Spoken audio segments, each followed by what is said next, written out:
If you are a boss or a supervisor, you've got anybody under you, you deal with volunteers, you've got anybody who answers to you, anybody you're counting on, then you know something. It's just hard to find people who are just faithful, who'll just show up, who'll be where they need to be when they need to be there, and who'll do what they need to do when they need to do it. Faithful to give a good day's wage of work for a good day's wage. Faithful to stay until the job is done. Faithful to do what they do with a good attitude. The wisest man who ever lived, his name was Solomon. He wrote these words. He asked a great question in Proverbs 20. He said, many claim to have unfailing love, but a faithful person who can find? What he said was, people who talk the talk, they're a dime a dozen. People who walk the walk, they are hard to find. And yet, think about it, when it comes down to it, have you ever thought about how dependent we all are every day of our life on somebody being faithful? For example, a government is absolutely dependent on its citizens to obey the law. An army is dependent on its soldiers to be faithful to carry out their duty. I can tell you as a pastor, a church is totally dependent on its people to be faithful to serve and to give. Every day, our eternal destiny depends upon God being faithful to His promises and God being faithful to His word. There's a great verse in a book called Lamentations that says this, because of the Lord's great love, we are not consumed, for His compassions never fail. They are new every morning. And then he said this, great is your faithfulness. Well, today we're going to be looking at a parable that Jesus told in the first gospel ever written, the Gospel of Matthew, Matthew chapter 25. And there's a parable that he told that illustrates just how important faithfulness really is. And here's what I want you to take away today. Faithfulness is living up to 5 words in every situation. You can count on me. Can your wife or your husband always count on you? Can your children always count on you? Can your pastor and your church always count on you? Can your employee or your boss always count on you? How do you become a faithful person? How do you bear the fruit of faithfulness? Let me tell you 3 things to do. Number 1, take stock of my God-given ability. Take stock of my God-given ability. We're in Matthew 25. Listen to what Jesus said. Again, it will be like a man going on a journey who called his servants and entrusted his wealth to them.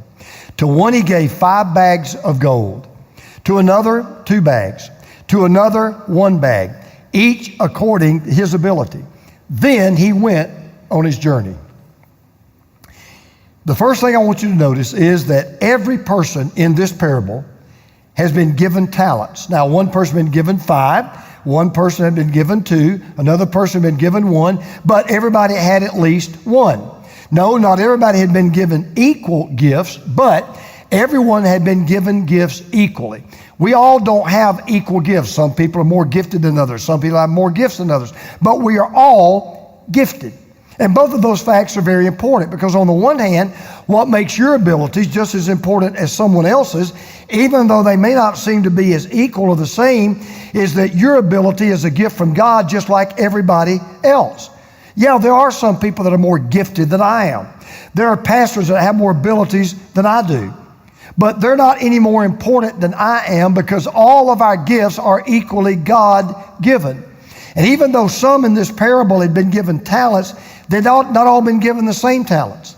And even though this particular talent refers to money, in the parable, what Jesus is obviously referring to is not just money, he's talking about abilities. As a matter of fact, verse 15 tells us that these talents were given each according to his ability.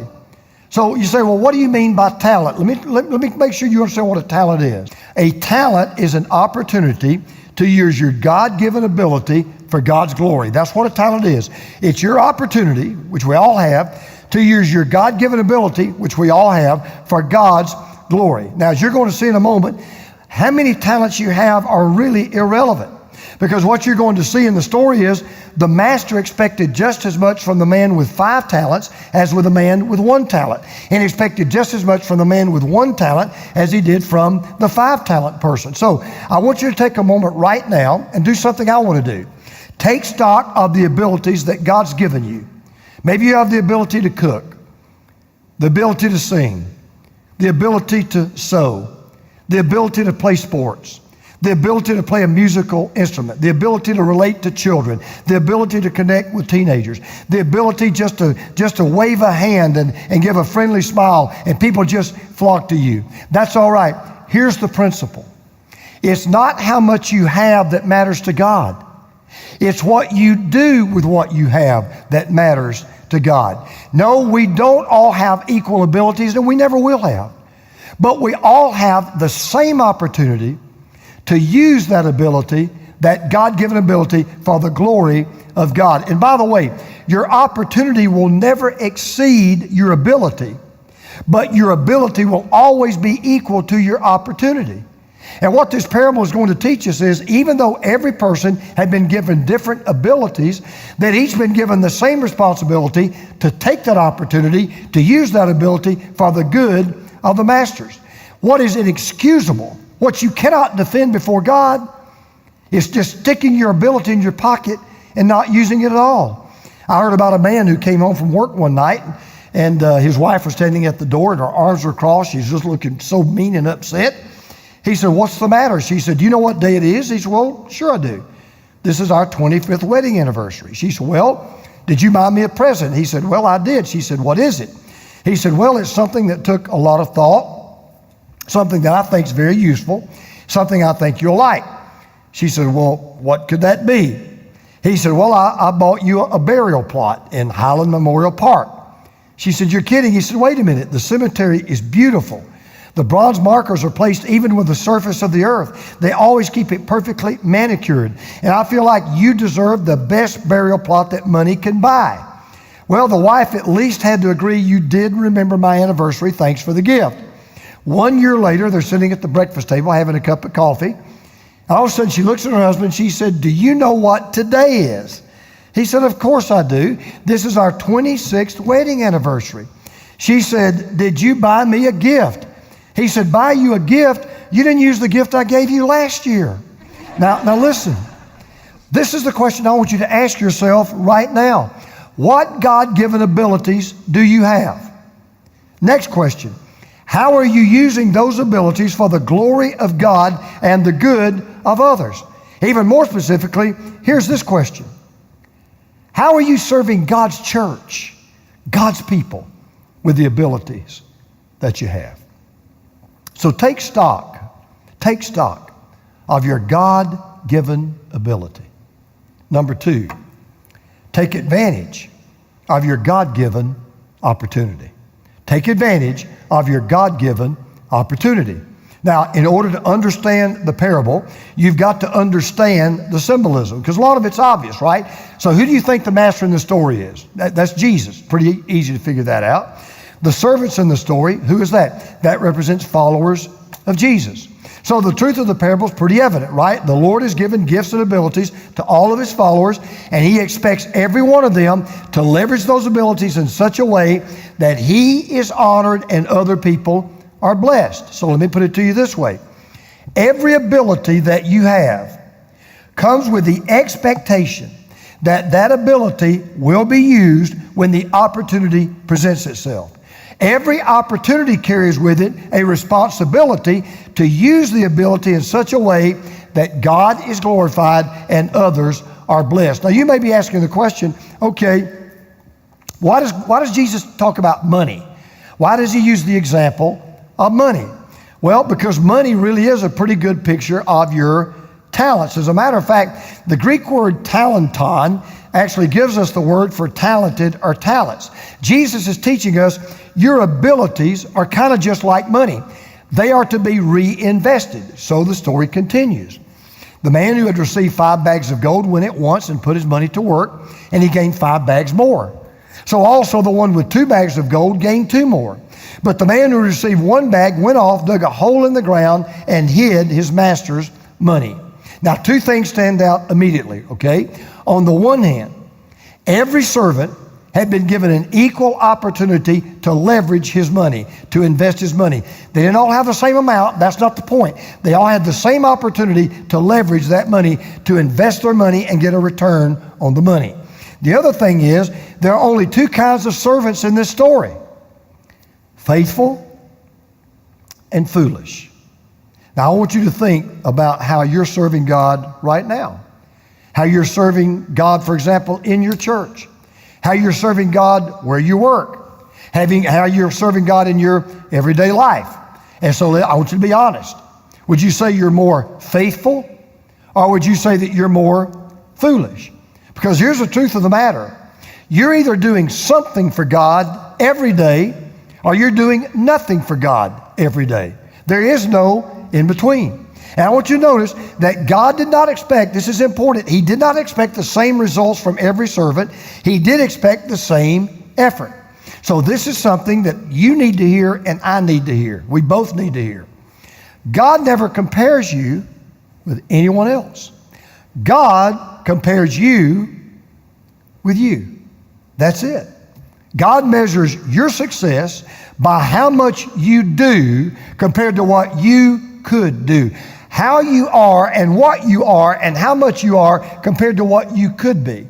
One of my heroes was the great basketball coach, John Wooden, greatest, I think, basketball coach who ever lived. Won more national championships than any basketball coach in history.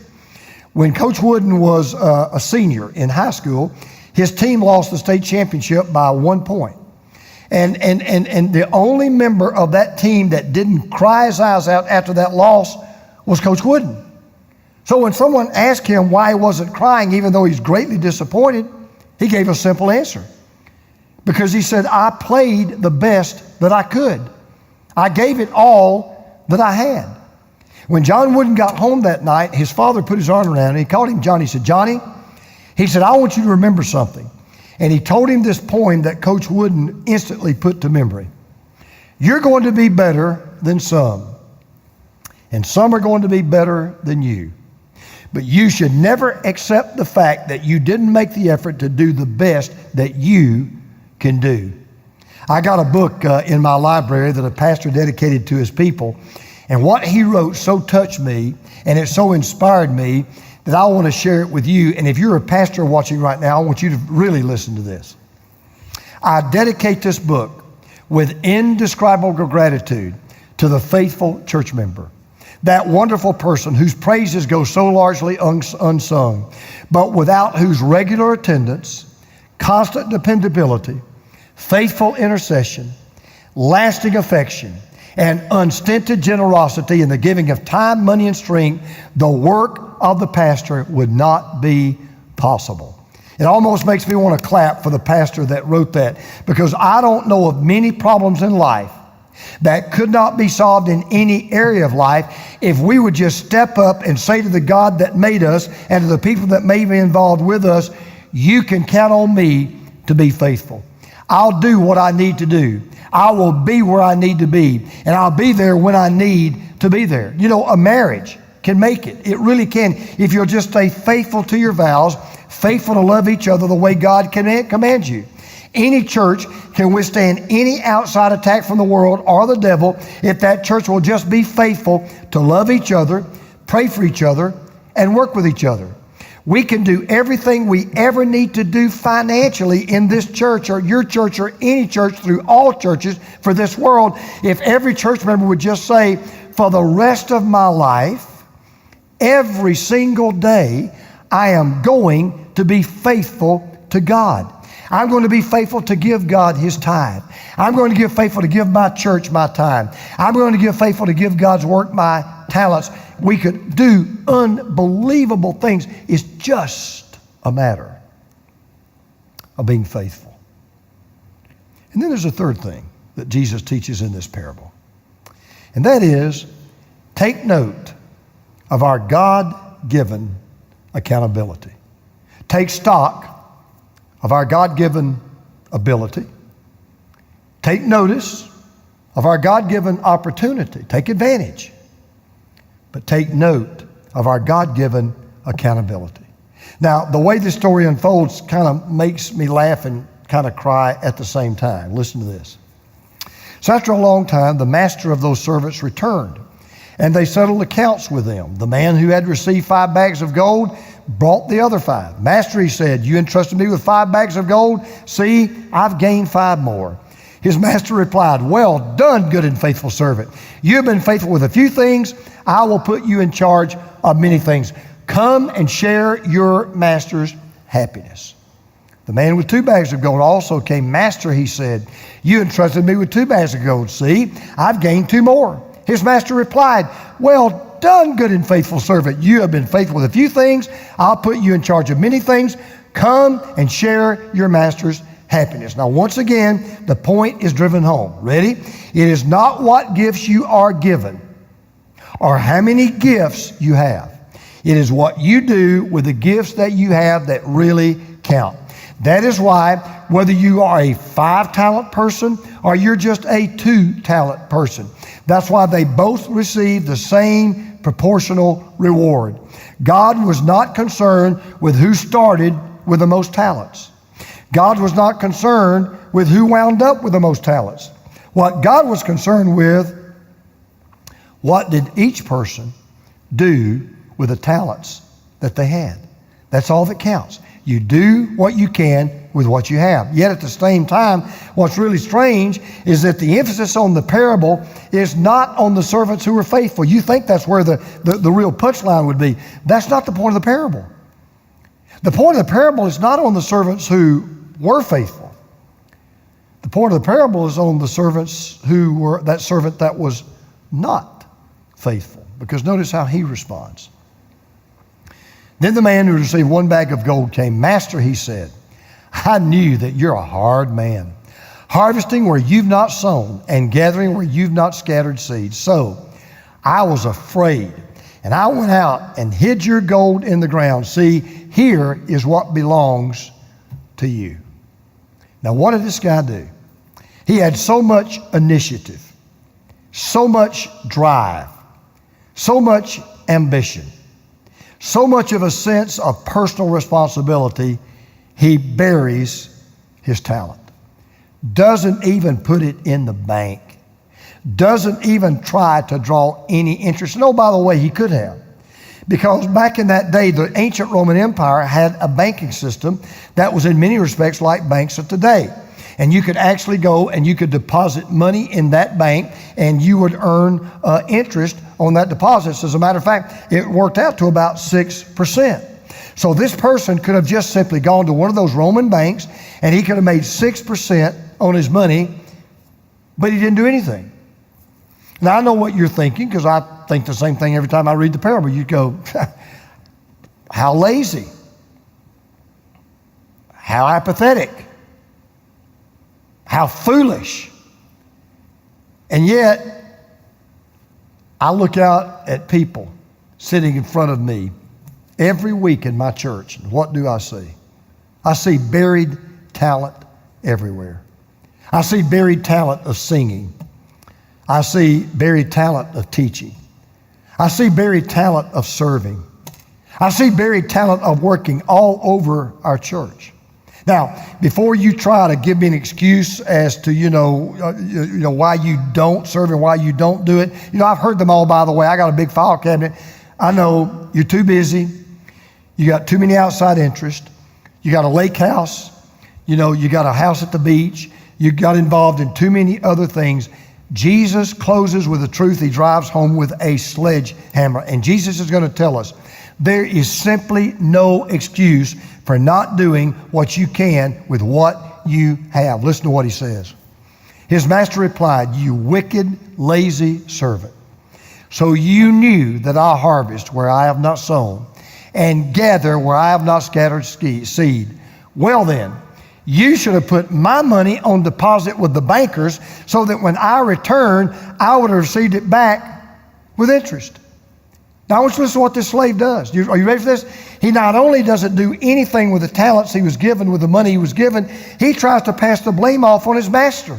In other words, he gives this excuse. And notice what the master said. The master said, look, if you thought I would demand a return on what does not belong to me, do you not realize I would definitely require a return on that which does belong to me? I mean, how foolish can you be? And the only one of those servants who gave an excuse, this is what's interesting. The only one who ever gave an excuse was the person who did nothing. By the way, while I'm in the neighborhood, Adrian Rogers used to say an excuse is just the skin of a reason stuffed with a lie. You know who primarily makes excuses in life? People who don't do anything. I've never met anybody that tried their best, did their hardest, even if they failed, who made an excuse. And nothing irritates me more when I look at people who show no results, who get nothing done, and then they blame everybody else. They make excuses. As a matter of fact, the only people I know in life who make excuses are the people who have nothing to show for their time and their work, but they love to point out why everyone else is the reason. So it's interesting that when Jesus asked these two faithful servants what they did with their talents, they said, well, we just took the talents that you gave us and we just made more talents. The unfaithful servant took 44 words to say, I didn't do anything. And I want you to remember something that I have learned, and I've learned it with even the staff people that I work with. I've learned it with people that I work with. The less people do, the more people talk. The less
people do, the more people talk.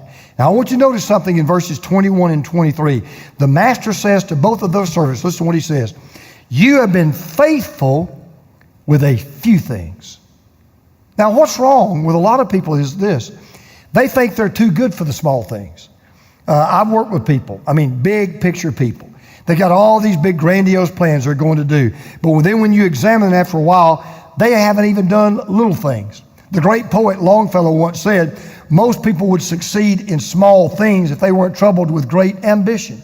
One of my favorite stories is about a man that was talking to this big, tall, husky football player.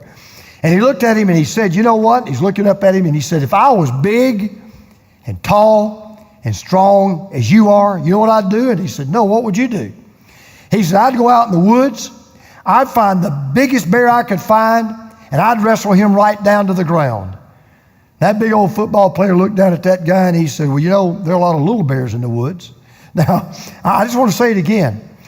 We just need to be faithful in what God has given us. So let me kind of bring all of this to a close with this last question. You're a follower of Jesus. You have trusted Christ as your Lord and Savior. Simple question. Be honest.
Would you say that Jesus Christ made a good investment when he saved you? Would you say Jesus Christ made a good investment when he saved you? I mean, how would you feel if you went to a bank and opened up a savings account, you put $1,000 in that account, and at the end of that 10 years, you went back to collect your money, and all you had was $1,000? What if a banker told you he didn't even put your money in an interest-bearing CD? He just went out back and buried it. Well, you'd be livid. How do you think God feels when he gives you the gifts that you have, the abilities that you have right out of his hand, and you fail to invest them for his glory? Or you waste them on something that doesn't mean anything in eternity? There's an amazing book. It's entitled The Fall of Fortresses. And it tells the remarkable story of a B-17 flying fortress that flew a bombing mission over Germany toward the end of World War II. Well, the bomber took several direct hits from Nazi anti-aircraft guns, and even a few of them hit the fuel tank, but none of them exploded. Well, after the plane finally landed, they found 11 unexploded 20-millimeter shells that had been carefully removed from the bomber's fuel tank. They couldn't believe it. Every one of them was dismantled. They were wondering, why didn't these bombs go off? What happened?